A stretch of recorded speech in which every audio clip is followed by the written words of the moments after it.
geç. Aracın içine geç.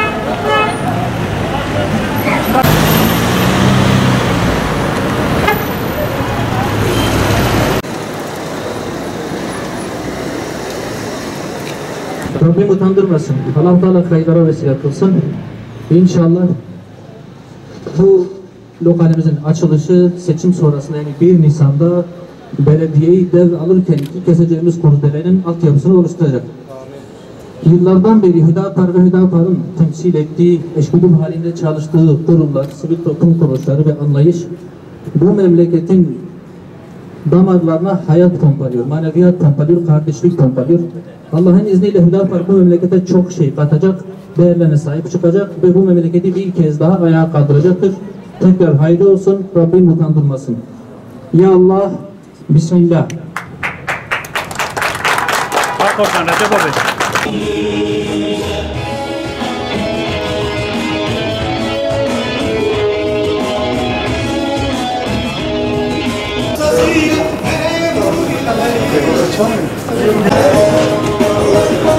Bismillahirrahmanirrahim.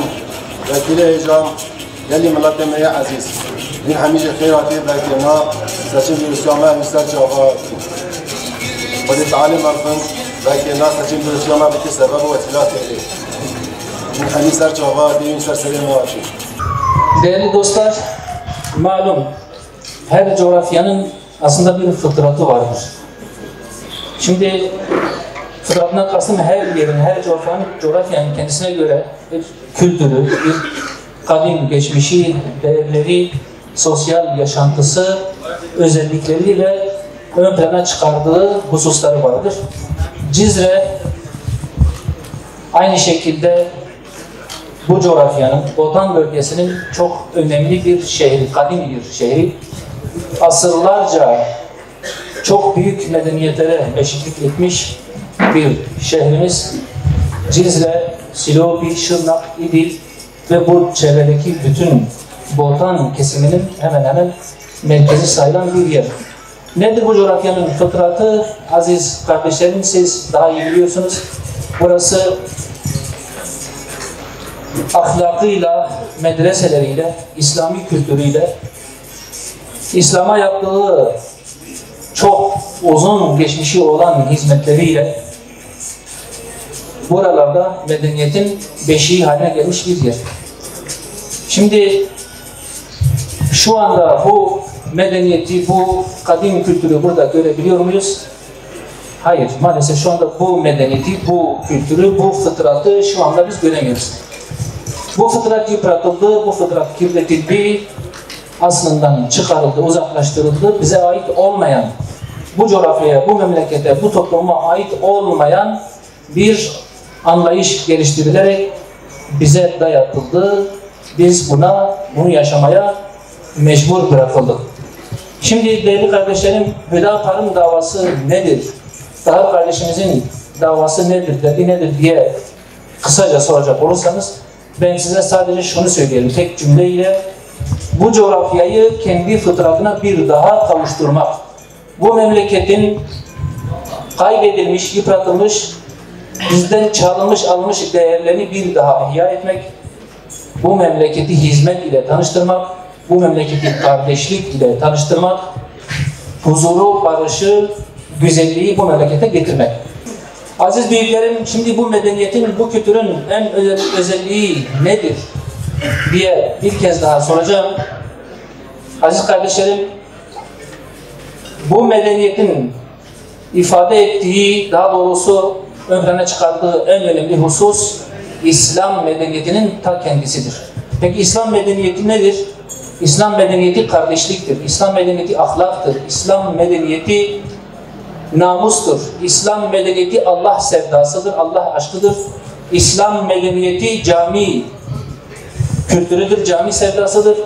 İslam medeniyeti medresedir. Medresenin bu memlekete kattığı değerdir. Şimdi yıllardan beri, asırlardan beri zaten hedefte olan aziz kardeşlerim bizim bu değerlerimizdir. Birkaç koldan bizim bu değerlerimize saldırılar yapıldı, asırlarca projeler üretildi, bizi bizden uzaklaştırdılar bu memleketi, bu coğrafyayı kaosa, kargaşaya, kirliliğe, ahlaksızlığa mahkum ettiler. Bizim isyanımız, bizim meydana atılmamız, bizim derdimiz bunların önüne geçmek, bu olumsuzlukları kaldırmak, bu memleketi bir daha ihya etmek, insanın değerlerini, kültürümüzü, inancımızı bir daha ön plana çıkararak canlandırmaktır. Şimdi bu değerli kardeşlerim bir menfaat davası değil, bu bir makam sevdası değil. Bizim defterimizde, bizim anlayışımızda, bizim siyasetimizde hiçbir zaman mal, makam, mevki, şöhret sevdası olmadı. Bundan sonra da Allah'ın izniyle olmayacaktır. Bu amaçla, bu sevdayla bize yaklaşanlar, bize gelenler, bizde böyle bir şeyin olmadığını zaten görüp gittiler. Bizde kim kaldı değerli kardeşlerim? Halkımız kaldı, kardeşlerimiz kaldı, büyüklerimiz kaldı, bedel ödeyenlerimiz kaldı. Bu memleketin hayrını isteyenler, bu memleketin güzelliğini isteyenler, bu memleketin kimliğini, kültürünü, dilini, inancını isteyenler bu davayı sırtlandılar. Yıllardan beri bu ağır bedeli ödediler. Bundan sonra da ödemeye devam edecekler. Bu halkın kendisidir. Bu halkın vicdanıdır. Yani sizlerseniz değerli kardeşlerim. Değerli Cizreli büyüklerim, kardeşlerim. Şimdi özetle şunu ifade edeyim. Bizim en önemli iki tane özelliğimiz var. Bu memleketi ayağa kalkındırmak, bu memleketi bir daha ihya etmek, bu memleketi bir daha kardeşlik ile tanıştırmak için biz biliyoruz ki çok ağır bedeller ödenmesi gerekiyor. Bu ağır bedelleri ödemek elbette ki diğergamlıkla, fedakarlıkla, koşmayla, sabırla, yorulmaya talip olmakla yapılabilecek bir şeydir. Peki bu iki özelliğimiz nedir? Bu süreçte bizim azığımız olan, bizi ayakta tutan, bize hayat veren ve bizi istikamet üzere tutan, haktan ayırmayan, Allah ile hep barışık tutan, Allah ile aramıza mesafe konulmasına müsaade etmeyen bu iki özelliğimiz nedir? Birincisi elbette ki meşruiyettir değerli dostlar. Allah-u Teala'nın siyaset kulvarında, hizmet sektöründe, memlekete hizmet davasında, yani siyaset mekanizmasında Allah-u Teala'nın meşru görmediği, caiz görmediği, haram kıldığı bir şeyi bizim yapmamız, tevessül etmemiz, onu denememiz mümkün değildir. Bu nedenle bizim siyasetimiz diğer siyasi aktörlerden, partilerden çok çok farklıdır. Onların siyasetlerinde, onların hizmet anlayışında her türlü yol meşrudur. Her türlü yol yani şu: zafere ulaşmak, hedefe varmak için, yani makamı, koltuğu almak için her türlü yol meşrudur. Her türlü yoldan kastım, yalan söyleyebilirsin, hırsızlık yapabilirsin, rant peşinde koşabilirsin, söz verip sözünü yerine getirmeyebilirsin, insanları mahcup edebilirsin, ümitlerini boşa çıkarabilirsin. Allah-u Teala'nın ölçülerini hiç dikkate almaz, kendisine göre seni koltuğa oturtacak ne varsa hepsini yapabilirsin. Bu şu andaki siyaset kurumlarının, şu andaki yöneticilerin, şu andaki idarecilerin en belirgin özelliğidir. Bu bizde asla olmadı. Allah'ın izniyle de bundan sonra asla olmayacak. Bu memleketi ihya etmenin, bu memleketi huzura kavuşturmanın ancak böyle bir anlayışla mümkün olabileceğini hepimiz biliyoruz. Siyasetimiz farklıdır diyoruz. Eğer biz de aynı şeylere tevessül edersek, biz de yalan söylersek, biz de Allah ile karşı karşıya gelirsek, Allah muhafaza, Allah-u Teala'nın haramlarını çiğnersek, yalanı meşru görürsek, hedefi makam, koltuk meselesi yaparsak, bizim bu memlekete vereceğimiz hiçbir şey yok. Bu mal, makam ve mevki davasıdır. Bu medeniyetin inşası davası değildir. Üstad Bediüzzaman hep söylerdi, siyaset menfaat üzerine kurulmamalıdır. Menfaat için yapılan siyaset canavarlıktır. Zaten bugüne kadar menfaat için yapılan siyasetçiler değil midir bizim derdimiz? Bizim bu memleketin sorunu, bu memleketin en önemli sorun, en büyük derdi, bizi suistimal eden, değerlerimizi suistimal eden, siyaset sektörünü suistimal eden, makamları, mevkileri, rantı en önemli hedef haline getiren siyasetçiler değil midir? Bizim sorunumuz biz değiliz. Bizim sorunumuz insanlarımızın yanlışları, insanlarımızın yoldan sapmaları değildir. Bizim sorunumuz siyasetçilerimizin, yöneticilerimizin, büyüklerimizin haktan uzaklaşması, hakikatten uzaklaşması, Allah ile aralarına mesafe girmesidir. Biz bunu çok iyi biliyoruz. Dolayısıyla Hüdapar'ın ortaya koyduğu siyaset anlayışı hakikaten Türkiye'de ilktir, yenidir. Bu memleketin bu siyasete hakikaten çok fazla ihtiyacı vardır. Sizlere ihtiyacı vardır. Birliğe, beraberliğe, kardeşliğe ihtiyacı vardır. Aziz Müslümanlar, bu memleketin derdini, sorunlarını en çok siz biliyorsunuz. En çok siz bedel ödediniz. Yıllardan beri bu işin ceremesini siz çekiyorsunuz. Yeri geldi namaz kılabilmek için bedel ödediniz. Yeri geldi dışarıya çıkıp çocuklarının maişetini elde etmek için bedel ödediniz. Yeri geldi doğru olduğunuz, kötü insanları sevmediğiniz için bedel ödediniz. Yani bu memleket için hep siz bedel ödediniz. Dolayısıyla doğrunun ne olduğunu, yanlışın ne olduğunu, bu memleketin derdinin ne olduğunu siz çok iyi biliyorsunuz. Biz çok iyi biliyoruz. Biz bu coğrafyada büyüdük. Buranın derdini, çilesini, ezasını hep beraber çektik. Dolayısıyla aziz kardeşlerim, hakikaten bu memleketin size, bu partinin misyonuna, bu partinin değerlerine şiddetle ihtiyacı var. Bunun idrakinde olalım, bunun farkında olalım. Mevcut siyasi aktörlerin, siyaset kurumunun, partilerin ve yöneticilerin başımıza getirdiği şeyler ortadadır. Bu hepimizin farkında olması gereken bir durum.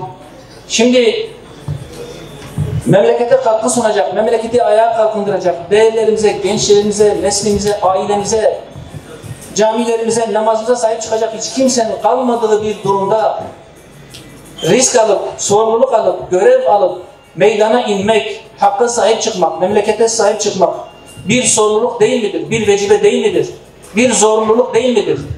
Siz bizim keyfi olarak mı meydana indiğimizi, siyaset sahasına girdiğimizi sanıyorsunuz? Ya da öyle mi düşünüyorsunuz? Asla öyle bir şey yok. Türkiye'de siyaset kurumunun ne kadar kirli olduğunu hepimiz biliyoruz.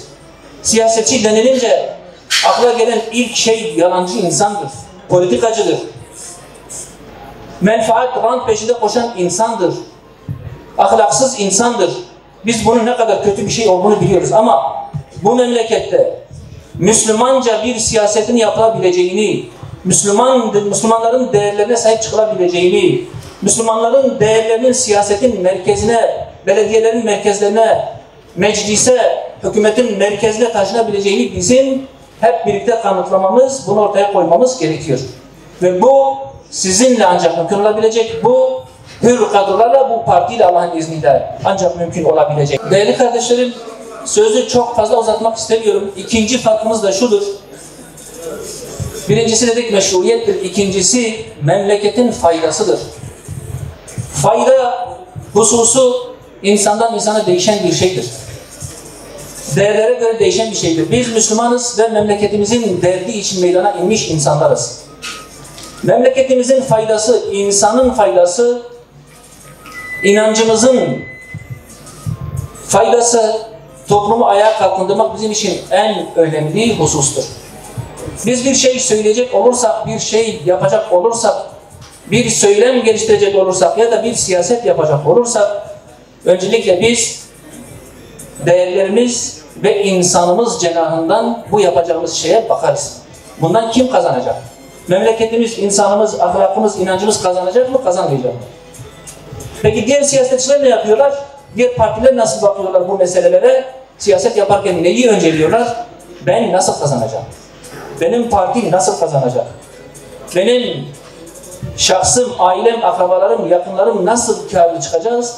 Ya da ben koltuğumu, iktidarımı, makamımı daha ne kadar uzatabileceğim endişesiyle hareket ediyorlar. Ama biz, yani siz, biz diyoruz ki ben bir şey yapacak olursam, bir siyaset yapacak olursam, bir söylem geliştirecek olursam benim insanım kazanır mı, kazanmaz mı?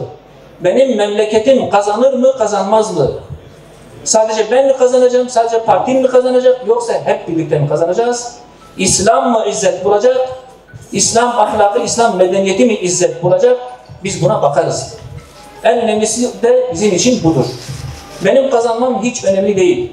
Benim partimin kazanması hiç önemli değil. Eğer benim milletim kazanıyorsa, benim memleketim kazanıyorsa, benim yapacağım işlerle dinim, toplumun genel ahlakı, İslam inancı, milletimin geneli, Kürt toplumu, Türk toplumu ve kardeşlik anlamında bu memleket kazanacak mı, kaybedecek mi? Ben buna bakarım. Benim kazanmam, kaybetmem hiç önemli değil. Önemli olan değerlerimizin, memleketimizin, toplumumuzun kazanmasıdır.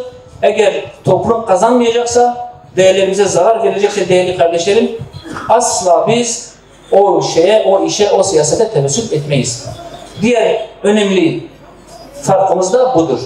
Sizin de, bizim de bu süreçte, bu seçim sürecinde ve önümüzdeki uzun siyaset kulvarında en önemli kırmızı çizgimiz bu memleketin değerlerine hizmet etmektir. Bu memleketin kimliğine, inancına, Allah-u Teala'nın verdiği hak ve hukuka sahip çıkmak, bunu öncelemek, Allah-u Teala'nın verdiği hakları, kimliği, inancı, dili, değerleri hepsini İslam anlayışı içerisinde, İslam adaleti içerisinde ihya etmek, ayağa kaldırmak, muhafaza etmek, geliştirmek ve bu toplumu bir kez daha kendi öz değerleri üzerinden ayağa kaldırmaktır.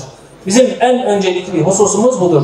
Önümüzde değerli kardeşlerim uzun bir siyaset kulvarı, önemli bir hizmet sahası var. Her geçen gün bu memleketin Hüdapar'a ne kadar ihtiyaç duyduğu bir kez daha ortaya çıkıyor, anlaşılıyor. Siyaset kurumunun iflas ettiği, herkesin ümidini kestiği bir süreçten söz ediyoruz. Türkiye'nin dört bir yanından partimize, parti programımıza olan teveccüh hepinizce malum. Bu memleketi ayağa kalkındıracak, İslam dinini ihya edecek, siyaset kurumunu toplum ile barıştıracak, sizden başka kimse kalmamış diyen insanlar emin olun çok çok fazladır. Artık toplum sizi, bizi, değerlerimizi biliyor, farkındadır. Türkiye'nin dört bir yanından insanlar bu partinin tavrını merak ediyor. Türkiye'de bir olay meydana geldiğinde, Türkiye'de önemli bir gelişme olduğunda, yeni bir süreç başladığında insanlar kulak kabartıyorlar. Acaba Hüdapar ne yapacak? Hüdapar'ın tavrı nasıl olacak? O nasıl bir siyaset geliştirecek ki biz de ona göre bakıp, ona göre konumlanalım, ona göre tavır belirleyelim, onlara yakın duralım diye bugün hakikaten insanlar Hüdapar'ı takip ediyor. 7'den 70'e herkesin gündeminde olan bir medeniyet projesinden söz ediyoruz. Partimizin, davamızın kıymetini bilelim. Emin olabilirsiniz bu memleketi inşa edecek, bu memleketi ihya edecek, Kürt toplumunu değerleriyle bir kez daha buluşturacak, Kürt toplumunu huzur ile, kardeşlik ile, değerleriyle bir daha buluşturacak, kardeşliği tesis edecek yegane parti emin olabilirsiniz Hüdapar'dır. Allah'ın izniyle bu memleketi biz hep beraber ihya edeceğiz, hep beraber kalkındıracağız. Rabbim utandırmasın, Rabbim dahi kardeşimizi muvaffak kılsın. Biz bütün gücümüzle, bütün teşkilatı yapımızla arkasındayız. Sizin de destek vermenizi, sahip çıkmanızı, onun değerlerini belediyenin merkezine taşımanızı istiyoruz. Rabbim yar ve yardımcımız olsun. Çok teşekkür ediyorum.